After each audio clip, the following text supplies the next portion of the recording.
สวัสดีครับพ่อแม่พี่น้องคลิปนี้บ่พรสิมาเว้าสาเหตุที่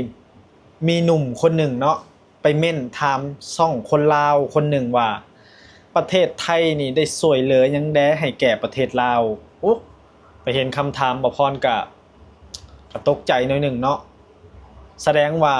เพิ่นอาจสิบ่ฮู้หรือว่าอาจจะถามแซะคนนี้เนาะคนที่เพิ่นไปเม่นถามนะถ้าเว้าเรื่องว่าคนลาวนี่ได้รับความดีหรือว่ารับ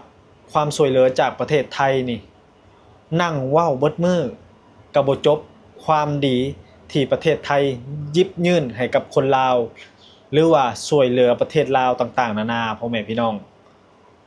เว้าเรื่องจุดช่วยเหลือต่างๆนานาที่บ่พรเห็นมาเนาะสิ่งใหญ่ๆก็คือเป็นต้น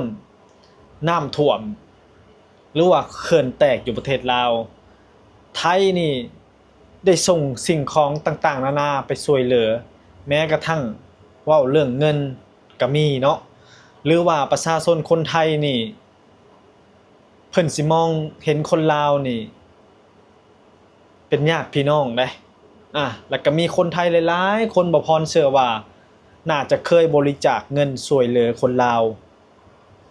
ส่งน้ำท่วมนี่ก็หลายหรือว่าส่งเขื่อนแตกนักๆนี่คนไทยเนี่ยช่วยเหลือลาวหลายบ่ว่าสิเป็นสิ่งของอาหารแห้งหรือเงินต่างๆนานาเนาะแต่ก็มีคนลาวหลายคนที่บ่ฮู้แล้วก็ยังออกมาว่าให้ไทยว่าบ่ดีจังซั่นจังซี่เนาะแล้วก็มีคำเว้าเศษสีต่างๆนานาแล้วมื้อนี้ก็มีบ่พรก็ไปเห็นคลิปคนหนึ่งเนาะบ่ฮู้ว่าเป็นคนลาวหรือว่าเป็นคนเขมรเนาะไปเม่นถามคนลาวเนาะว่าคนไทยนี่ได้ช่วยเหลือยังแดให้แก่ประเทศลาวเดี๋ยวบ่พรมีคลิปพ่อแม่พี่น้องเดี๋ยวไปรับชมคลิปพร้อมๆกันเนาะทุกคนพอภูมิสิมาตอบคอมเมนต์นะครับนี่น่าจะเป็นคนกัมพูชาเนาะเราทำมาประเทศไทยได้ทำอะไรช่วยเหลือลาวแน่เนาะทุกคนเนาะอันนี้สำหรับความคิดเห็นส่วนตัวของบ่ภูมิเนาะอย่างประเทศไทยเนี่ยให้บอล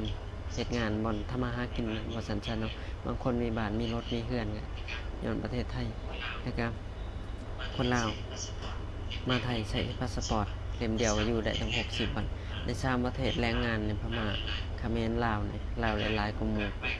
และง่ายกว่าหมู่การไปการมาง่ายกว่าหมู่เงิน1,000 2,000ฮอดบาทไปง่ายมาง่ายแล้วก็ย่ามเจ็บป่วยหนักๆผ่าตัดหนักๆนะต้องส่งเข้ามาไทยให้ไทยรักษาจะว่าเขาในได้สิอย่างเนาะที่ว่าพุ่มก็เห็นแบบคนไทยไปช่วยเหลือยังน้ำท่วม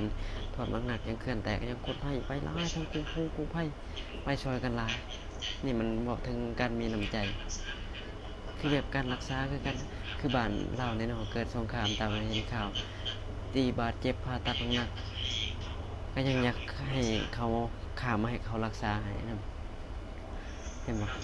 นั่นแหละพ่อแม่พี่น้องสิ่งที่อ้ายเพิ่นเว้ามานี่ก็ถูกหมดเนาะการให้ความช่วยเหลือน่ะค่อนข้างหลายด้านเนาะบ่ว่าสิเป็นช่วงโควิดไทยนี่ก็ช่วยเหลือคือกันได้ช่วยเหลือหลายอย่างเนาะช่วงโควิดนี่ไทยนี่ก็ช่วยเหลือประเทศลาวคือกันอันนี้บ่พรมองว่าถ้าลาวเฮานี่แบบว่าเข้ามาไทยยากก็ย่ำแย่คือกันได้อย่างเช่นว่าอันนี้ว่าตรงๆเลยเนาะแม้กระทั่งตาโทษบ่พรนี่ตอนป่วยนี่ก็ต้องนำตัวมารักษาอยู่มุกดาหารซึ่งก็เป็นน้าบ่าวบ่พรเองเนี่ยที่พาขวามเพราะว่าเราค่อนข้างไปมาระหว่างมุกดาหารเนาะสมัยตอนบ่พรยังน้อยคนลาวส่วนหลายเจ็บไข้ได้ป่วยก็ต้องมาหาหมออยู่ประเทศไทยแถมคลินิกอยู่มุกดาหารนี่ก็ค่อนข้างว่าบ่แพงเนาะแล้วก็ไปง่ายมาง่ายสามารถทำใบขาวเป็นบัตรเร่งด่วนหรือว่าบัตรโชว์ข้าวนั่นเองพ่อแม่พี่น้องก็ไปมาหาสู่ความมาไทยง่ายเนาะโอ้เนาะถ้าเว้าเรื่องความดีประเทศไทยนี่นั่งคุยเบิดมื้อก็บ่จบในมุมมองเบาพรเนาะอย่างเช่นเนาะตลาด